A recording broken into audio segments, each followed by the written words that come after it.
Welcome to Coach's Corner. July 29th already. The summer's flying by. And I think we're in for another treat here this evening.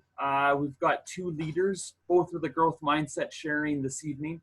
In that, Stan Peters is the current athletic director at Briercrest College. He's going to be sharing this evening about transformational coaching, how he's building into his coaches right now. And within that, Curtis Friesen is going to share as well. Curtis has a growth mindset and has been able to invest in many young minds over the years. And he currently is a soccer coach. And as we think about coaching, for the past number of months, we've had a lot of hockey coaches a part of the Zoom call. I think we can learn so much from other sports as we continue to learn more about ourselves and be that much more prepared to build into others where our culture, wherever that might be, continues to improve. But before I say anything else, Coach Brad Cole, if you can open in prayer, and we'll get this Zoom call going.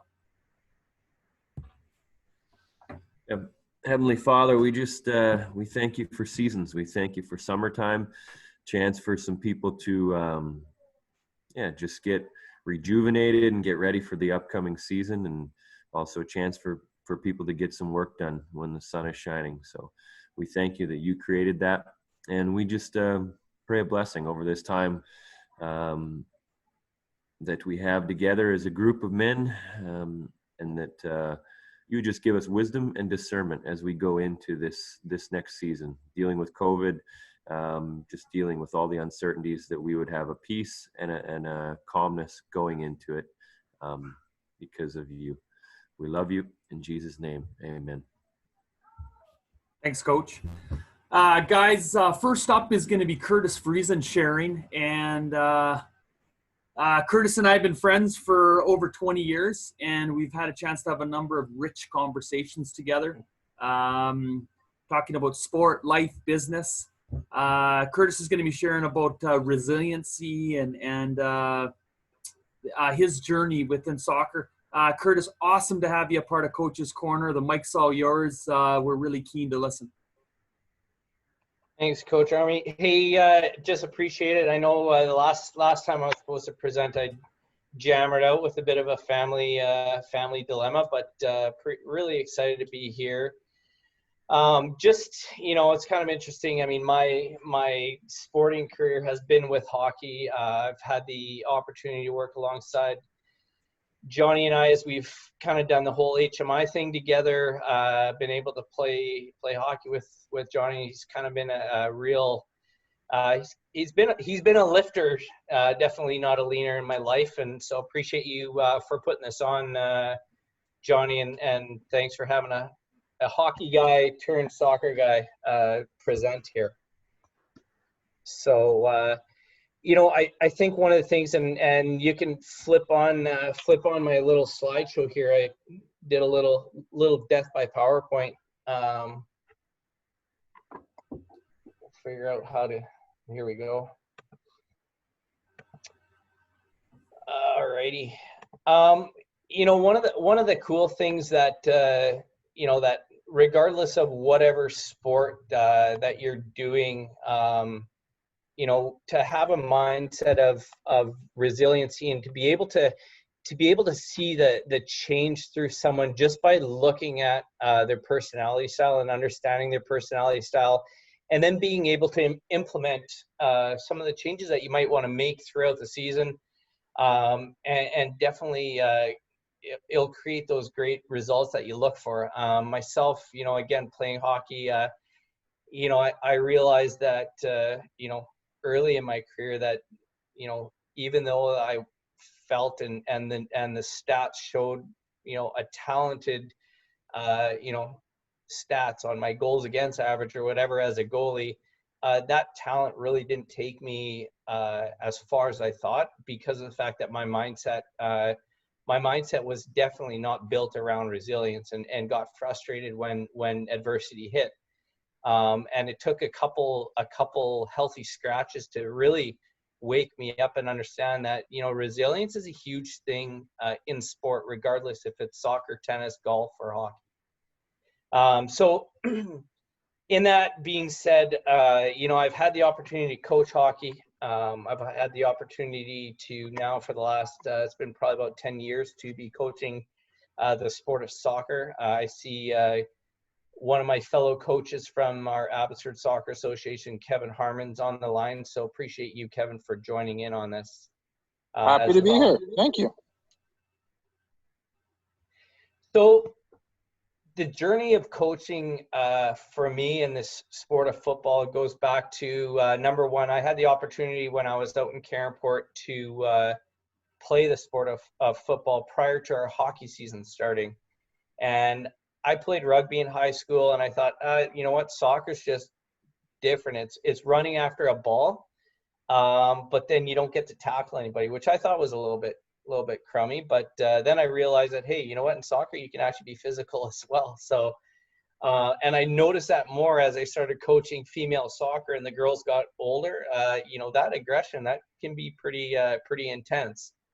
And it started all off when my daughter was about 6 years old, and we're out on the soccer field, and they split all the teams up, and someone said, well, the girls need a coach. They need somebody to direct them to where to play. And so for myself, I'm like sitting on the sidelines like, hey, nobody picked me. I don't want to be involved. And then one of the parents, she said, well, Curtis, he played like a high level hockey and he's coached hockey. So he understands coaching. Let's just, maybe you can coach. And of course, all the parents' chairs, like they all, stood away from the field, and I'm like standing there by myself. And so it's like, okay, I guess I'm going to coach these girls. So I can remember some of the coaching. I'm thinking about power plays. I'm thinking, you know what, we'll draw somebody back and we'll put someone off in the corner, and we'll just, cycle the ball down a little bit and play in these little triangles. And then it kind of dawned on me as I was watching, some film from the Barcelona Football Club, and that's exactly how they played. And I did not know at all that that's what I was doing, but I'm like, hey, I'm kind of coaching the way that this, professional soccer team coached. I'm just thinking, hey, it's like a power play in hockey. So it was kind of a fun thing. Then the other thing happened, as the girls start getting older and there's other things that get involved. And somebody asked me, like, do you really want to coach female soccer? And for me, I thought, you know what? I love a challenge, and it's kind of neat for me to be involved, and especially my two daughters have been lucky enough to be able to coach. One of them for longer than the other. My youngest daughter actually played in a higher level, and so I kind of did the same thing as my dad did. As soon as I hit a certain level, I pulled out of the sport, or he pulled out of coaching to kind of let me make my mark. And so I did the same thing with my youngest daughter, but I had the blessing of coaching my oldest daughter from when she was 13 all the way up to 18. So I guess that's what kind of leads me into the whole thought of resilience. And you can see on this slide here, and this is kind of what started changing my mindset is about 5 years ago, I sat in and was part of the BC soccer coaching aspect of understanding that 70% of female athletes quit sport by the time they're 15 years old. For me, that's a bit of a tragedy. I know even now male sports are also turning that way, where a lot of guys are like, well, I'm not going to play at the top of this level, so you know what, I'm going to pull out. And just that engagement that I felt as a coach, I thought, how some of these kids need this sport. They need any sport. Because there's so much crap in our life and our society that I wanted to create an environment that these girls could come to and feel full and feel fulfilled, but also teaching them life lessons as well, teaching them and building a culture within our club. So I look at, my oldest daughter, we started at U14, and I look at in 2019, 90% of our team finished as the same whole. We lost a couple players.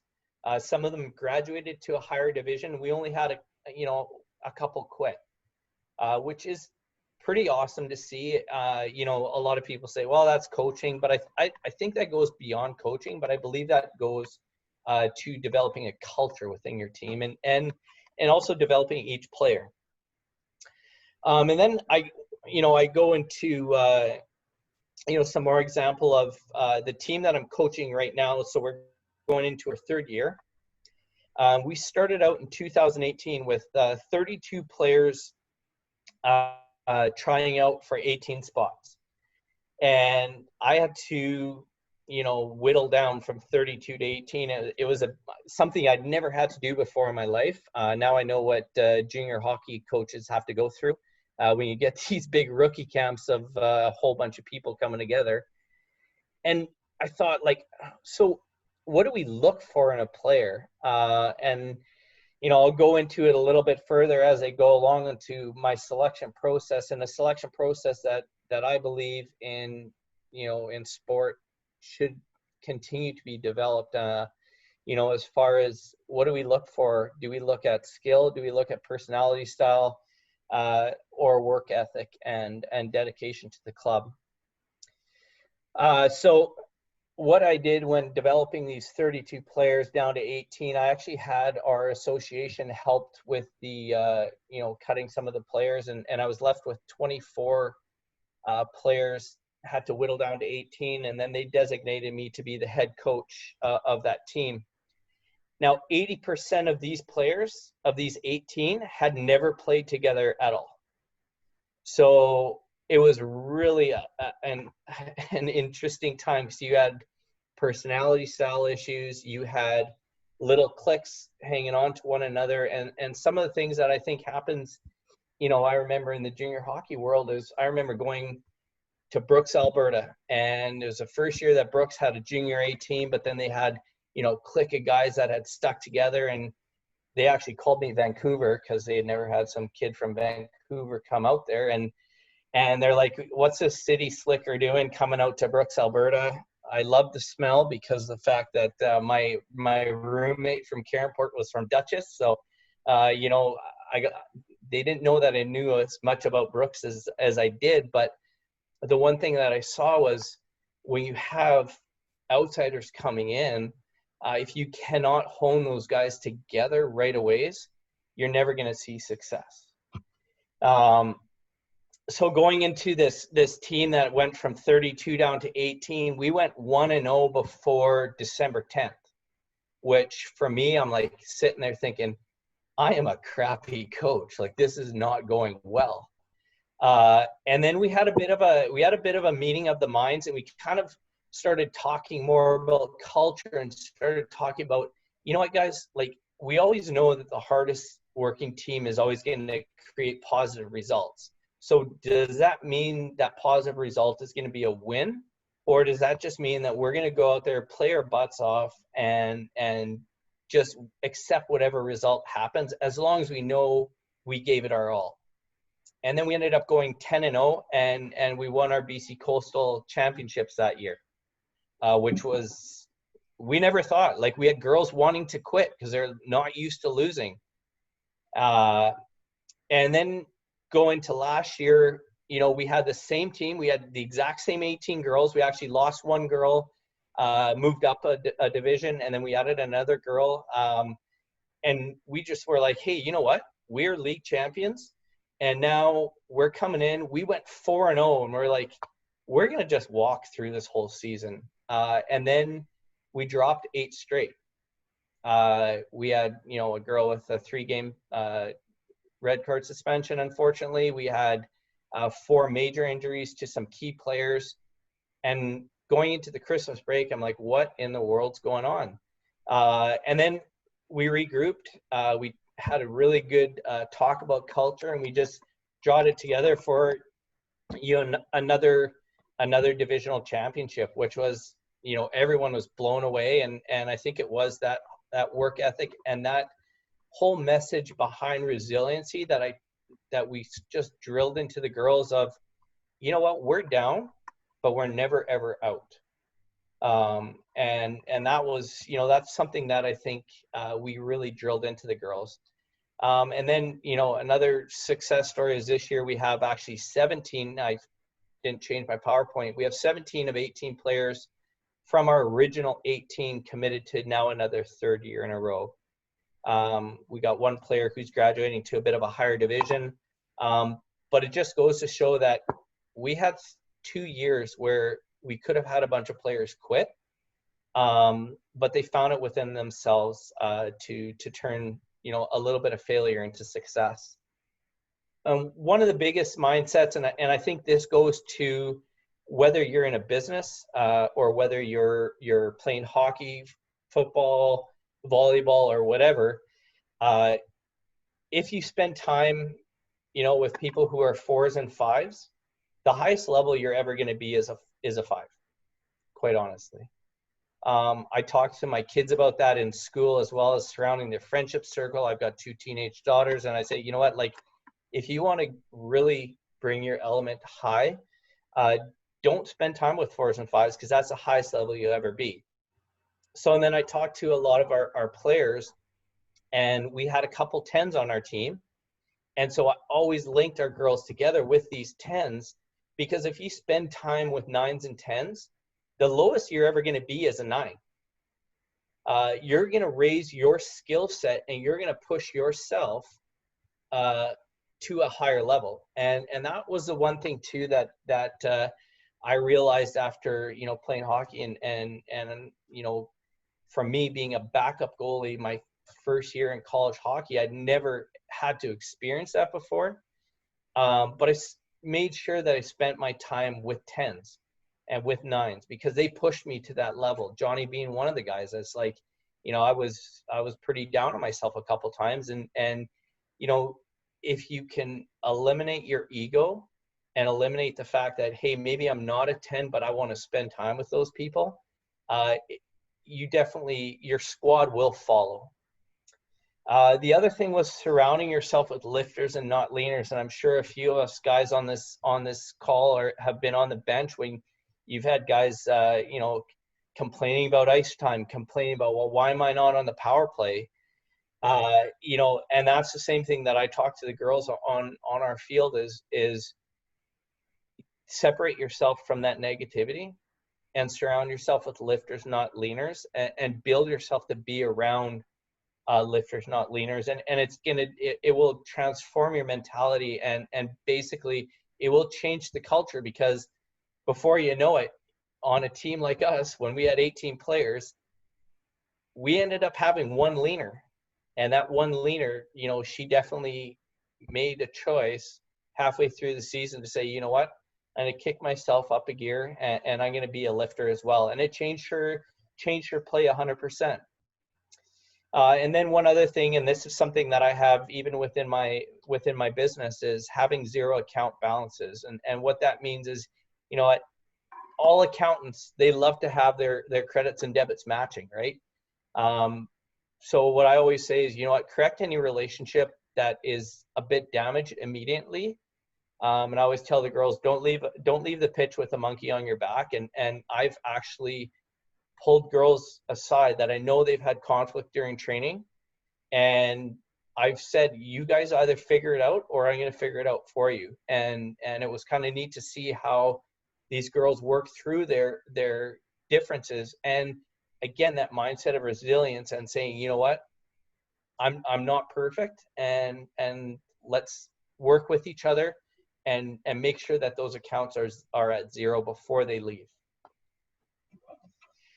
One of the biggest things as well, and this is something, whether you're coaching junior hockey or whether you're coaching in the NHL, and my buddy Dino McCammon, who's been on here before, he and I talk about this a lot, and with him coaching out in the Okanagan, is he's realizing that, a lot of these kids that you coach, they come from different family aspects.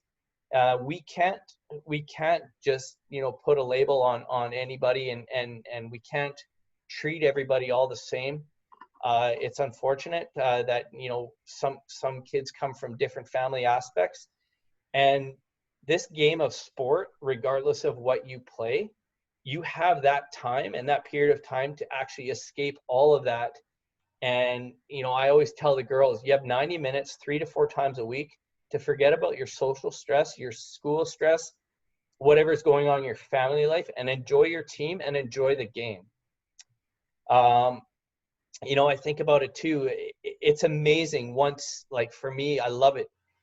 You're out, and when I go up to Manitoba and I go out to the prairies and they got the open ice, and regardless of what stress I'm under, you go out on the pond, you strap your skates on, and it's just such a great feeling to just shut out the outside world and just enjoy the game, right?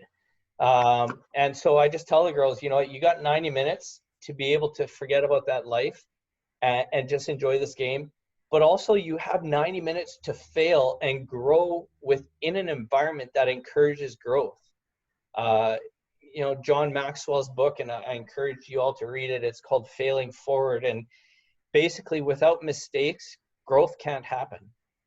And that's one thing that I tell the girls, you know what, in a game, maybe you don't want to make a mistake, but that's why we train, 2 to 3 times a week, is so you can make those mistakes, try different things, go outside your box, be creative, because no one's going to, discipline you for trying something different. And I think that goes on with in life as well. Whatever we're doing in our life or our career is, you have time to practice and make mistakes and learn from those mistakes. So that's one of the mentality changes, because a lot of these players, and for me, my wife and I, we had a hockey billet last year who was in the Yale Hockey Academy, and he was terrified of making mistakes. And I said, well, that's what practice is for. Try different things, put yourself outside your comfort zone, and you'll see different results happen. The other thing that I love, and actually one of my daughters bought me the good old Talladega Nights shirt. It said, it was Will Ferrell on there. If you're not first, you're last. And this is a mentality that I actually like to put into some of the employees that work with us is, you got to be first, because if you're not there first, you're going to be last. Be first to practice, be first on the pitch, last off the pitch. I think I watched a clip on YouTube, and I forget which players. I think it was Tyler Sagan was one of them, but there was a bit of a battle of the minds of one player didn't want to leave the ice first, and they were just standing there, and they were doing rock, paper, scissors of who was going to be the last off the ice. And that just shows a leadership mentality. If you're the first to be there and the last to leave, that you're willing to give it your all. Being first to games also helps you prepare your mind a little bit more as well. Because it is, as we know, it's about 90% mental and 10% physical when it comes to any kind of sport. Also being first to apologize to teammates, creates trust and accountability. And for me personally as a coach, I've made some coaching mistakes as well. And the first thing I do is at the end of the game is just tell my teammates and the girls that, hey, you know what? I screwed up on this. Coaches can make mistakes as well. So you guys aren't the only ones who screw up out on the field.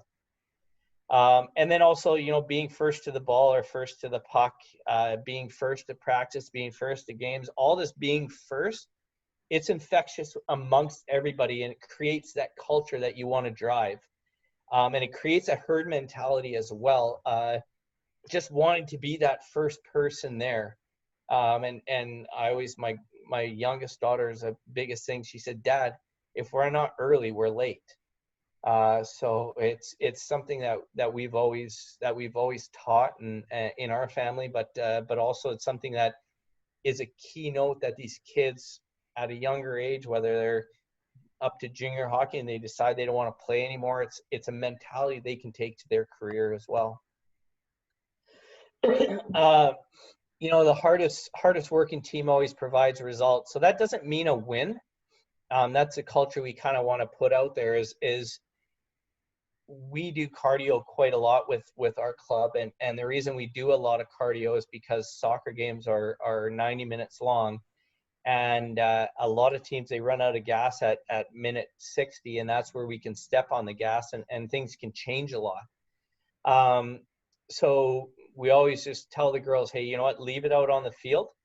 I know a lot of guys leave it out on the ice, especially during playoff times. You know, if you don't do that, you are hurting your teammates, but you're also hurting yourself, because, you know, when you cut corners and when you want to take shortcuts, those efforts and that result, it will show. It might not show right away, but it definitely along the lines, it will show. And then hard work will beat out talent every time when talent doesn't come to work.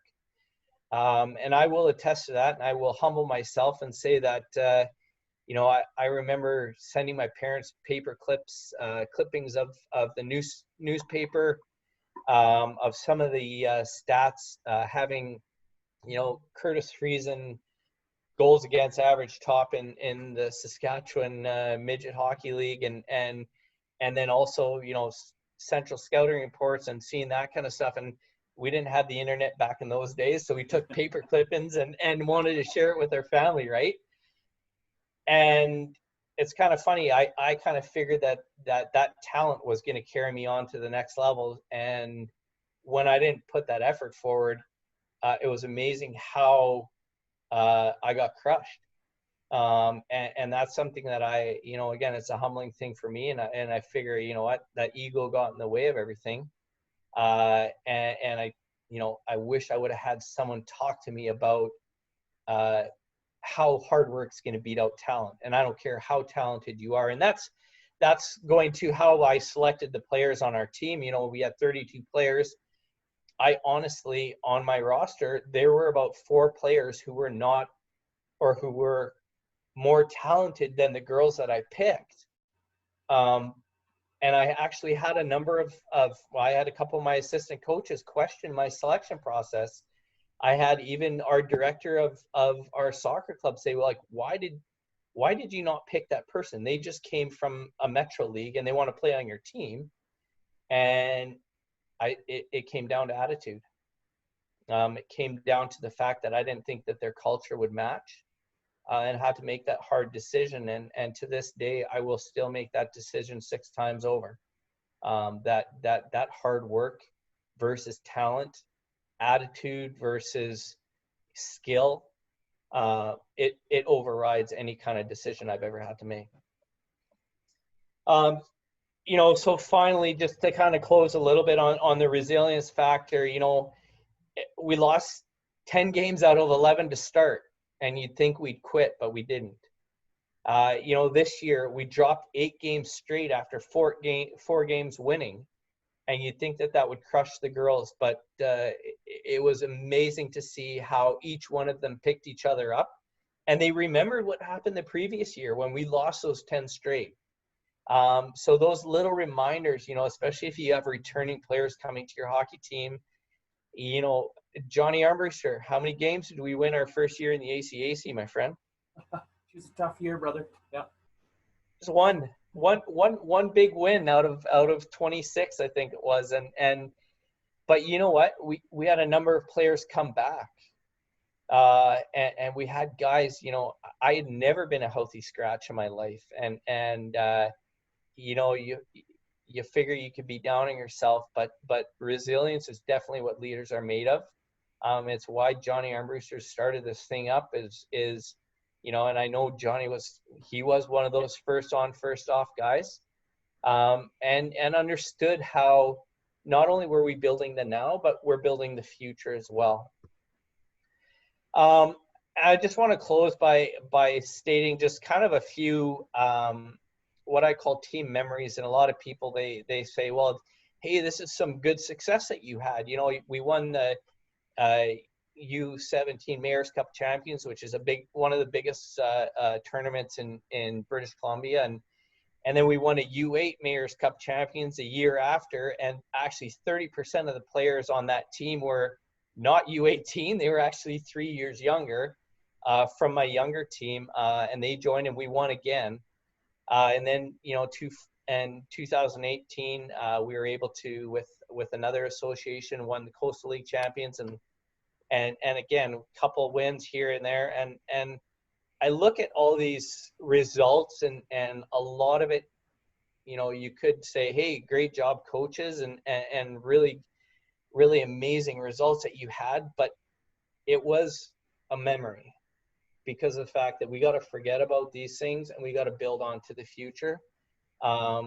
And we have to remember the successes we had, because that's going to help our resilience mindset as we move forward, because we can remember being down, and then we can remember how we clawed back to get to where we were. And that's the culture that we built with our team, is to make memories as a team, not to relish on the successes, because I learned in my hockey career, if we sit on those successes, we'll never be able to develop that future.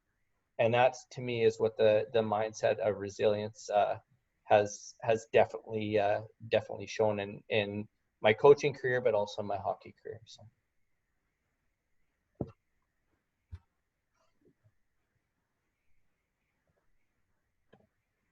So all I got, Johnny. Curtis, that was great. Thank you very much for the detail, the time spent in preparation, and what you did share on a number of themes and topics. Hard work does pay off, and really proud of you. Looking forward to more conversations and your desire to help others, not just within sport, but away from sport. Understand important principles and just how rich life is. Each day, what a gift life is, and I'm sure there's some guys on the call here that are going to have some questions for you. But segue, I want to introduce Mr. Stan Peters to everyone. Stan is a life learner, a growth mindset. Has spent time at Briercrest, has spent time at Trinity Western. Guys, I think we're in for a real treat being able to have Stan Peters on. He's going to be sharing around the theme of transformational coaches. And Stan, the mic's all yours. We can't wait to listen. Thanks a lot, Johnny. Curtis, that was awesome. Loved your mindset, and I've got lots of thoughts on what you presented. If I want to go to my share my screen, how do I do that, John? Curtis, which button did you hit there? I know I've done it before. I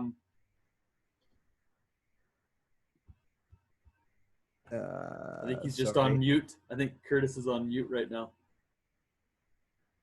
How about I take it off mute? Yeah, here? there we go. There we go. Hey, at the bottom, it should say share screen, and you can just pop that sucker up there. Got it. Awesome. So thanks, John, for asking. I've been on a journey for over 30 years, coaching and working in athletics.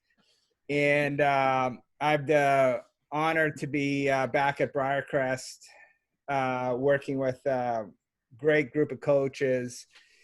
And, like all athletic organizations, you have your goals. At Briercrest, our goal is to develop and nurture men and women who desire to use their God-given gifts in service. We have a goal of winning conference championships, and we have a goal of winning national championships. We have pillars or values. We want to be unselfish. We want to be nurturing. We want to be intentional. We want to be tenacious. We want to be internal. We want to be disciplined. And those things help us to become united, united as a team, united as a department. The thing, though, for me, as I've been working in athletics for a number of years is what's the process? So how do you take those things, from your mission statement, your core values, and then how do you actually implement them? And so I've been really focusing on the process. So how do we put this into a process? And for me as athletic director, the biggest the most important part of the process is the coaching. So perhaps second only to parents, coaches can impact people as no one else can.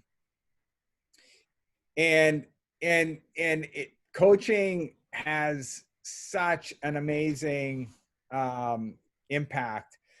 I still remember my junior high, my high school, my college coaches. I remember those things that they said to me that either cut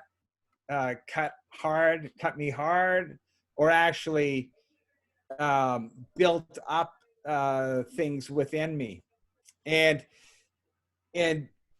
within coaching, there's more than, just transactional and transformational, but one of the books that really impacted me was Season of Life, and it's a story of Joe Erdman, and it's written by Jeffrey Marks.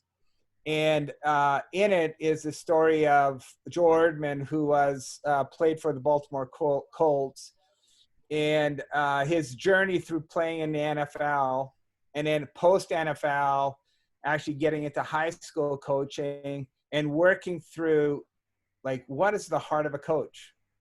And so within that, it really struck a chord with me as he was defining the difference between transactional coaches and transformational coaches.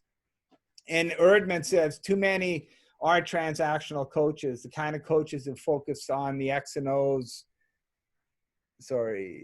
focus on the X and O's and use players as tools to meet their personal needs for validation, status, and identity. They hold their power over players to elicit the response they want. Coach first, team second, and players' growth and needs last, if at all, are the modus operandi. Then he goes on to say a transformational coach is dedicated to self-understanding and empathy, viewing sports as a virtuous and virtue-giving discipline. They teach X's and O's, but also teach the whys of life. They help young people grow into responsible adults. They leave a lasting legacy. These are the transformational coaches. These coaches change lives, and they also change society by helping to develop healthy men and women who are rooted in Jesus and serving his church. And so, as an athletic director and working with coaches and trying to take our mission, our goals, our values, and translate them into action, for me, the process is, well, we've got to be hiring and developing transformational coaches. And the reason for that is, as coaches, we coach for the most part how we were coached, just like we parent how we were raised. And and for me, the key here is, okay, how do we actually develop transformational coaches? So as I've been working through stuff, Atomic Habit by James Clear came out a couple years ago, and it really struck me. And this is a diagram that Clear uses, and he talks about identity being at the center, process being in the middle, and outcomes being on the outer edge.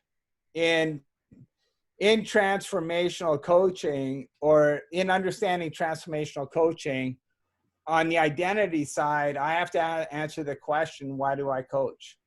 Why am I into coaching? Why am I putting this time and energy in? And then it's on outcomes is, how do I define and measure success? So what are my visions and goals?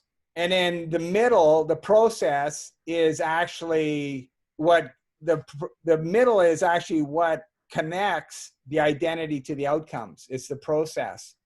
So why do I coach the way I coach? What does it feel like to be coached by me? Is my starting point outcome based or is that identity based? And that to me is a key question in talking about transformational coaching, is what is my starting point? And if we look at Clear's stuff on outcome-based habits focus on what you're trying to achieve. So it starts with the outcome, it goes to the process, and then it ends with identity. And if we look at a guy like Michael Phelps, when Phelps was 12 years old, he went to Bob Bauman, and Bob Bauman's one of the top swimming coaches in the US. And Phelps, Bob Bauman asked him, Michael, what do you want to achieve? And Michael said, I want to swim in the Olympics and I want to win gold. And so Bauman said, all right.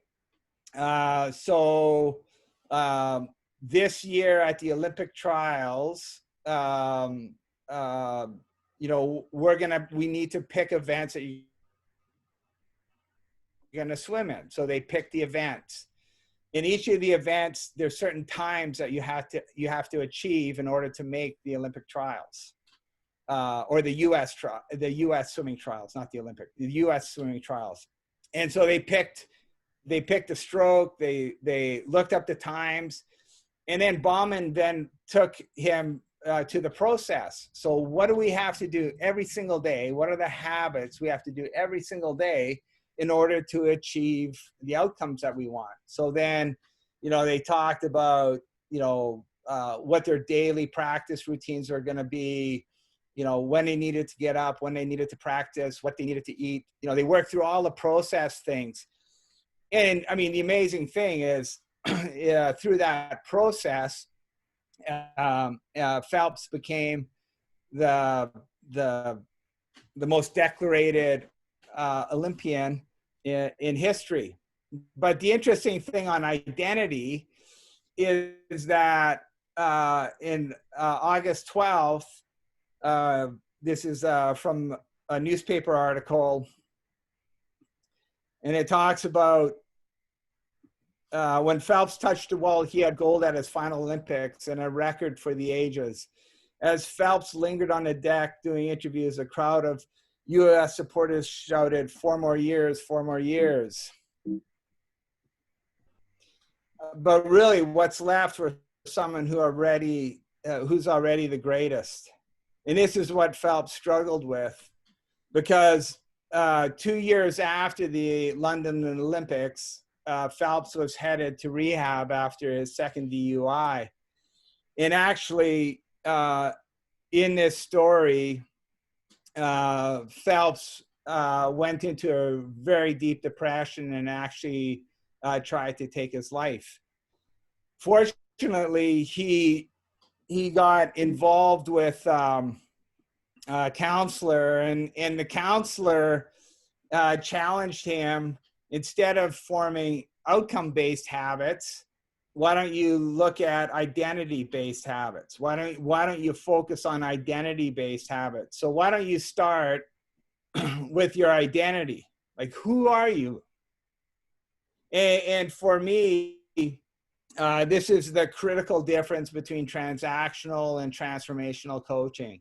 So what is the starting point you're going to focus on? Are you going to focus on the outcome, or are you going to focus on the identity? And so Phelps was challenged to explore, find out, who are you? Who are you in your deepest self? Who are you? And then from there, let's look at the process and outcomes. And process and outcomes work the same way. Process is the link between your identity and the outcomes you're after. Okay, so the process doesn't change whether you're focused on outcomes or you're focused on identity. Process stays the same. But the beauty here is that process, the process isn't defining the outcome, and process isn't defining your identity. Your identity is already established. And the beauty that we have as believers is that we're loved. We have value, and that love and value isn't based on any performance or any outcome. It's based on something outside of ourselves that we had nothing to do with. But that having that core identity then allows us to have the freedom to pour ourselves into the process moving forward. The beauty with the Phelps story is that after the incident in 2014, he then prepared for the Brazil Olympics, and he became the oldest Olympian to win the gold, or one of the oldest Olympians to win a gold medal. And the thing here is that our habits emerge out of our identity. And so as coaches, so what are we focused on? What are we, where are we starting from? Are we starting from outcomes? Or are we starting from identity? And in my books, transformational coaches are a key link in developing healthy, maturing students who know who they are, who have a solid identity. They know that they're loved and they're valued, and they're loved and valued comes from somebody who did something for us that we had nothing to do with. And the transformational coach develops habits and attitudes, helps develop the habits and attitudes to overcome obstacles and achieve the potential within a team. And this is, so, coming back to Briercrest and coming back into athletics, this is where my focus and energy is how do we develop transformational coaches? How do we help coaches help students understand who they are in Christ, understand the power that Christ has given us, and how do we then take that and develop the process, the habits, the attitudes, so that we can learn what it's like to achieve something within sport. But then through that, how can we learn how to serve our community? How can we serve our families? How can we serve and make that the positive impact that we're called to make. And so anyways, this is just a short blurb, got lots more thoughts on it. But thanks a lot.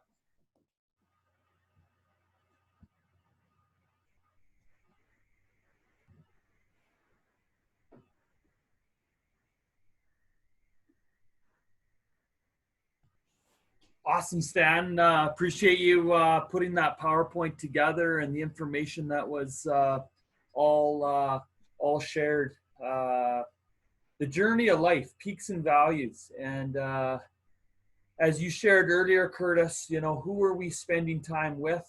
Are those people making us better in our thought life and the things that we're doing day to day? Is okay? Our daily, are we waking up and asking better questions and working to surround ourselves, as you shared, 9s and 10s, and Stan, as you shared, within this journey of believing that we can have purpose, that we were, created for a reason. And in that, the passions we have within sport, business, whatever that might be, all these principles that you men shared make sense. It really does. It makes sense. Guys, let's open it up to some Q&A. Gene Wolverton, good to have you on the call. As Curtis shared this evening, or as Stan shared, any questions that jumped into your minds, guys, or any discussion points that we can open it up together?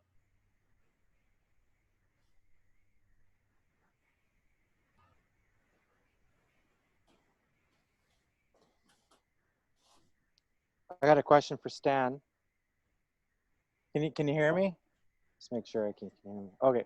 I was just curious, like in your process of teaching and forming transformational coaches, what have you found to be the kind of the key ingredient, when with coaches to be able to recognize what that identity is? There's so many things in today's society that are grabbing at us and trying to, because some people have a false sense of identity. Like I worked with a coach, that he believed that his identity was for the kids, was for development. He even recruited a team that was all young kids, and so he had the right idea. But then when push came to shove, his true identity came through. And I think, and at that point, it was like he was so confused because, in all intents and purposes, and I kept trying to encourage him. I'm like, you're doing the right thing. This is the right thing. But at the end of the day, like you mentioned, he didn't have the correct identity, or his true identity came through. So how as a coach, how can we as coaches or those of us who have influence create a line of questioning to be able to help uncover that real truth of what our true identity is? Because I think for a lot of coaches, they think they are a loving coach. They think that they're doing all these things like what Curtis, I know coaches that think they're doing what Curtis is talking about, and yet they're getting significantly different results because they're not actually doing it. So I think seems to be a real challenge for coaches. Yeah. I think the biggest thing that I'm looking for now in coaches is humility. So, I'm looking for people who have failed, and I'm looking for people that want to learn and grow. So they don't have all the answers. So Curtis mentioned something about ego that I thought was really key in his presentation, because when ego comes in, ego just tears it apart. Like it just tears everything apart. And so in order to become in order to allow Christ to transform me, I have to humble myself. Like I have to admit that like I'm stubborn, I'm arrogant, I'm selfish, I'm like, and so it's like for me it's that humility part, and it's not, my worth isn't based on the outcome. It's not. And that's what I loved in what Curtis was talking about, is like it was the process that was being focused on, not the outcome. And if we have our identity rooted and we have the process correct, the outcome's going to take care of itself. But it comes down to humility in my books. But awesome. Thanks, Dan.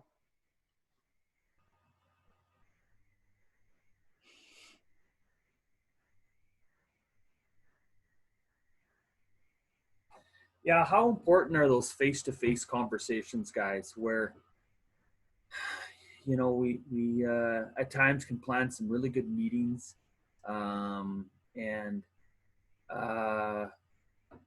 the family unit, let's just call a spade a spade. There's a lot of brokenness within families. Some don't know what it means like to have a dad. Others, really don't know who their mom is. And now, because of skills, they're able to move forward to where they're able to execute maybe at a high level, much like Phelps did. But then that question where you're having a coffee, or, you get to that place where you can ask, for the player's emotional permission, and you get to identity, or you ask them in 2 sentences who they think they are. And, they're a duck out of water, like they're lost. Carter, maybe you got something that's on your mind Your boots on the ground, working with young minds right now that are probably in billets, right, within your junior team. With the themes of what Stan and Curtis talked about, how did that hit you or bounce off you on some of the themes they were talking about? Well, actually, to be honest, my thought is just how much, when Stan talks about finding that identity and then, developing the process to get your outcome, how both of those things from Stan and Curtis just are completely interlinked. If you can have that identity to develop that process and be transformational, you're going to have a team that's going to have resilience and that understands that process and isn't focused on strictly outcomes. Because if you are strictly focused on outcomes, you're not going to have that team that's going to be willing to fight through things or to bounce back or to fail forward. So I thought a couple of those, key verbs and wordings really stuck out to me that, my team has gone through a rebuild over the last 2 years. So we've had a lot of failing forwards. And when Curtis talks about having all these players come back after a season of trials and going through some fire, that's what I'm at here. Personally for me, my team just got back into the playoffs last year after missing it the year before. And I returned everybody except 4 guys coming back. And for a junior hockey program, that's a lot of players. And it's strictly, and I'm kind of proud about this, but it's strictly based off the culture is why these guys want to come back. They're not worried about coming back to a team that was just under 500 last season or whatever. That's not any of their thoughts. It's, these are the guys that we want to go through fire with. These are the guys that we know when we go on the battlefield, they're going to have my back. These are the guys that are going to come into the rink first and be there for 10 hours and be the last to leave. And the third year guys that are sweeping the floors in the room. And so I thought it was kind of neat how both of those topics of having a transformational coach and being able to provide that identity and process will build a team with resilience. And that kind of excites me because I'm glad I was able to be here for that, because it's kind of what I'm trying to do. So it's neat hearing some of those terms that I'm going to use moving forward.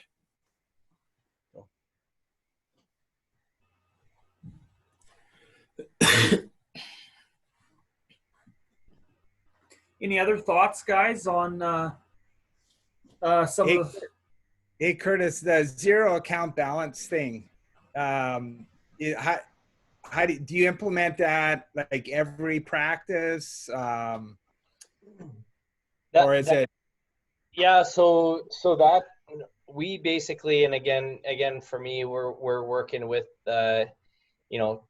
teenage kids. But I think it's implemented, and I would say if you look at a junior level, university level, or even as a pro level, it is the first thing that comes up when I have my preseason meeting. So basically how we work out here is we start training, and then after 2 weeks of just training and getting back and getting the motions back in, we right away have a meeting with actually for us, I have a meeting with the parents first, and I explain to them my mentality, and I basically, for me, I say this is our goal as a team.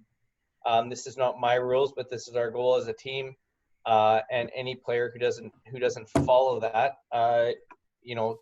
they are allowed to step off the field if they like, because of the fact that is the biggest thing that crushes culture, is to have people who are on different sides of the field. So I actually explained to the girls, as I say, you know what, like, we are a family. This is what we believe in, and whether we win or lose, our goal is to learn this sport together. And so I set that out. That's like week one of after training and getting our feet back under us. That's the first thing that comes up. And I mean, for me, like, it's, for me, simply, that's kind of how my family runs in our household. And it seems to work out really good. And guess what? Those conversations they're not comfortable.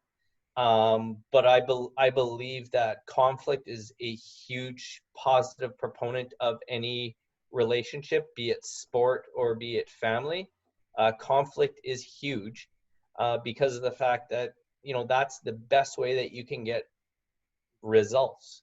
If we continue to sweep everything under the rug, sooner or later you're not going to be able to open the door because that rug's full of dirt and garbage underneath it. And so I just figure, you know what, let's take the vacuum cleaner out right away and just suck up all that garbage and get it out and open. And that's how I've lived my life all the time. And yeah, I've had unfortunate conversations, be it business or be it personal or in sport, but it gets out there in the open, and we can, through conflict, we can come to a result that much quicker. Yeah, cool.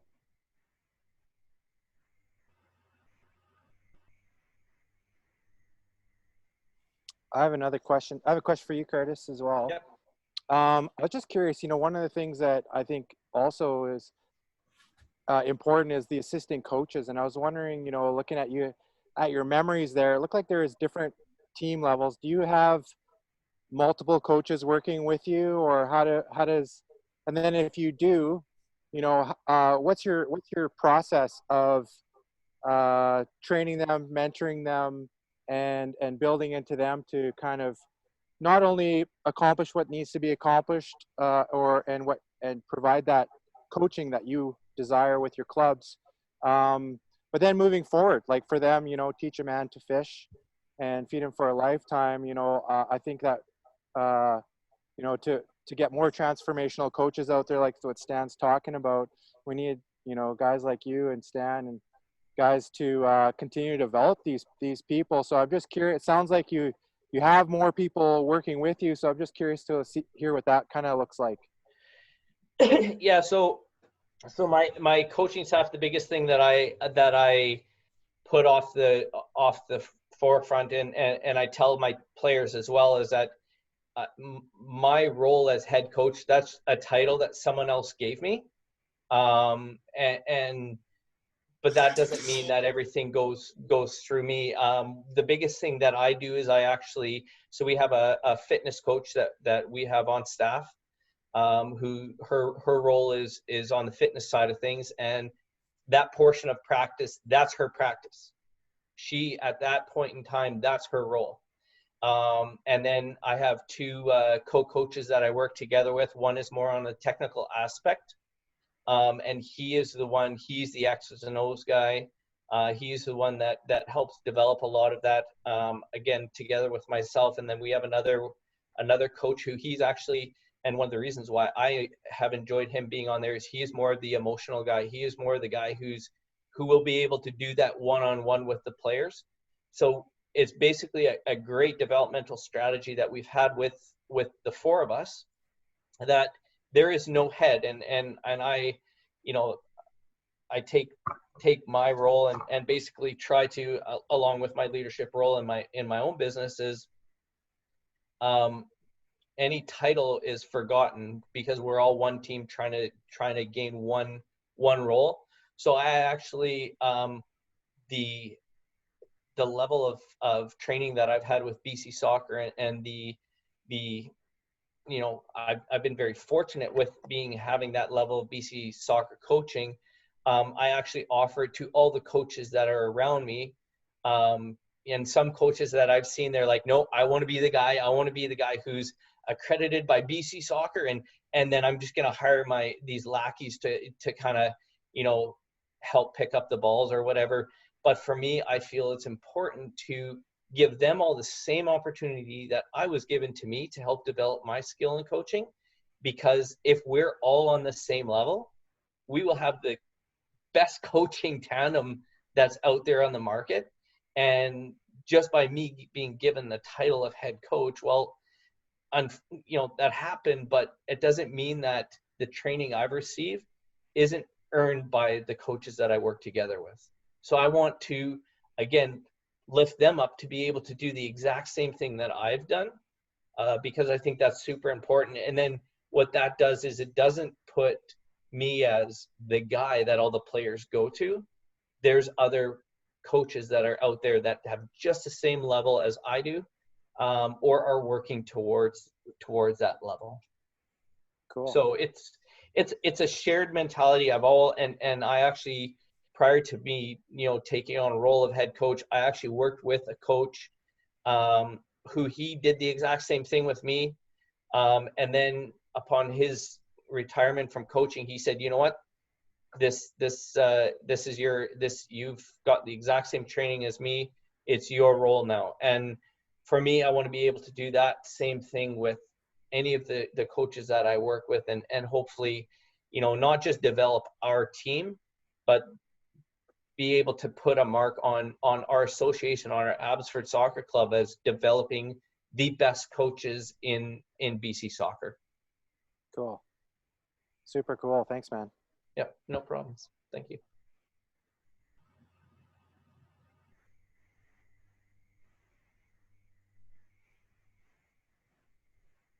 I think it was something you shared, Curtis, right at the start of what do we want to achieve, and looking in the mirror, man, oh man, there's so many things that I need to change in my life. I just know that.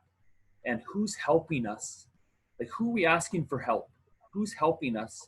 Around some of these topics, to where we don't feel like it's this massive boulder that we got to push ourselves, but with that supporting cast, we can achieve these things, whether it's our network, whether that's just those people of support, many different themes, whether we're on the recruiting topic or there's a topic around suicide, and we're not quite sure how to talk to our players about suicide. These are all pretty important conversation pieces that, as you shared, and Stan and Curtis shared, these are things that, we can make a really big difference. We don't need to be making, $3 million a year coaching to be thinking this way. And within those coffee chats and those things that you guys are doing with your players right now, how are we giving those people the opportunity to tell us more? As we ask that question, we listen, and we maybe just take a pause and say, well, can you tell me a little bit more? And we get to some of the root causes. We get to some of the themes of the why and how. And, eyeballs actually, do get bigger. And all of a sudden, that person that's consistently late is showing up where he's running the vacuum cleaner in the dressing room, or he's that player watching the Zamboni do those 3 laps.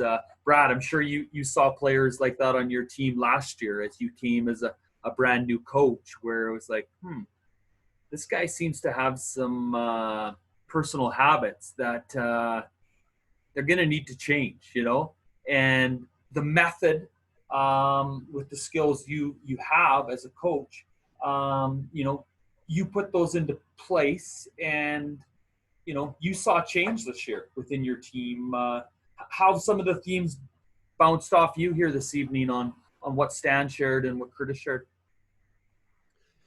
Well, a few thoughts, I guess. Like, Curtis is kind of what resonated with me, tied in with you had a gentleman share from the Prince George Spruce Kings.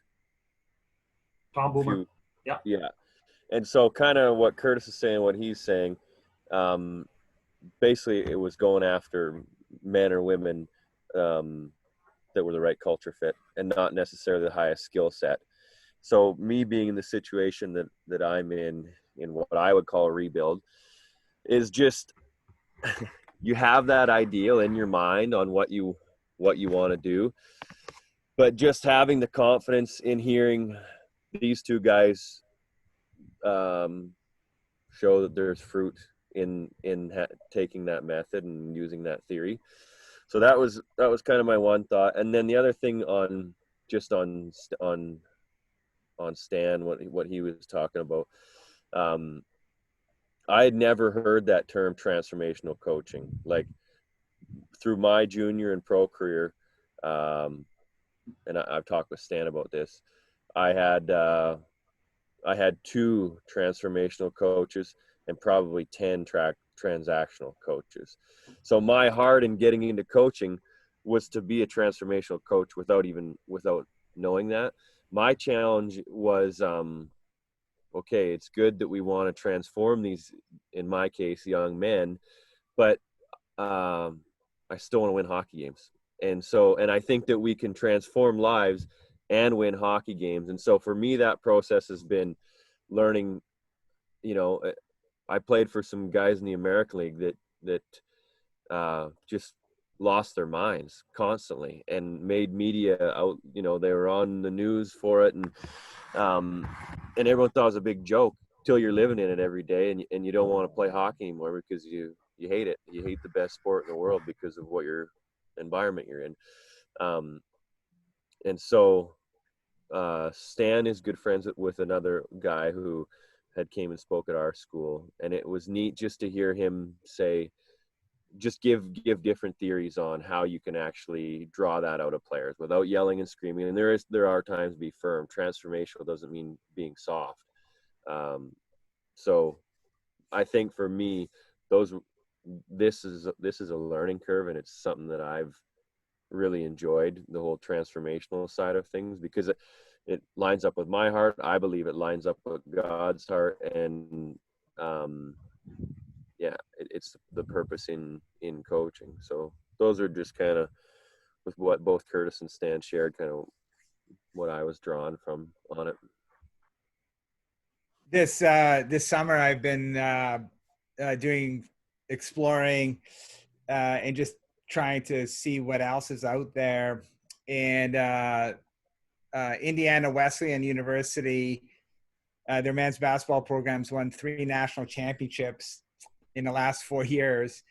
And they have a philosophy of becoming third to win championships. And the whole emphasis of the program is God first, teammate second, self third. And it's fascinating. I would really encourage any of you guys take a look at what they're doing down there. The coach is doing some really cool stuff, helping his players understand who they are and who they're made to be, and then how to unleash that potential. So anyways, I just think there's more and more examples coming up where people are focusing on the right things and then developing the processes and then allowing the outcomes to come. So anyways, just something I've been doing this summer as well. Right on. Yeah. Right on. I think even for non-believers, like I believe there's a huge shift going on in the hockey world anyway. I don't know what other guys would say in other sports, but how I came to the Lord is through a teammate of mine who was in the New York Rangers system, and he was there when John Tortorella was the head coach, and so we were talking about him today. And I think even a guy like him has had a huge shift in how he's interacting with his players, lots of different things. But in general, I think that there's somewhat organically, even before all this racism stuff and the Mike Babcock stuff came out, there's already a shift. The successful coaches are already shifting to transformational coaching because you can't get away with being a bully anymore. And the NHL shifted to a youth movement, and guys just aren't going to play for them. So it is neat seeing that there's a shift going on, and I would call it somewhat organic, and some of it is intentional as well.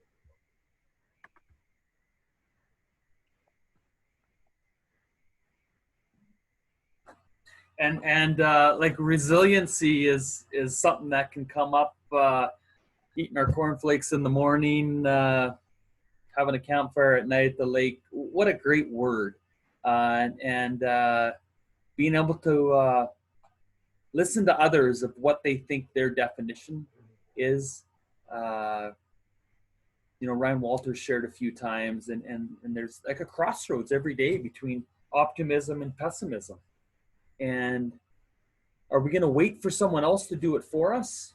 Are we going to, again, ask ourselves, what do we want to achieve? Time's our greatest asset. And then continue to work to surround ourselves with good people. So, guys, I want to say thanks again. Start on time, end on time. It's 8:22. Definitely suntan weather out there. Not sure how many had the shirt off today, but Stan, thanks for making time. Really appreciate you. Appreciate your heart and what you're doing at Briercrest for not only the coaches, but the influence you're having there. And Curtis, what you're doing within the soccer world.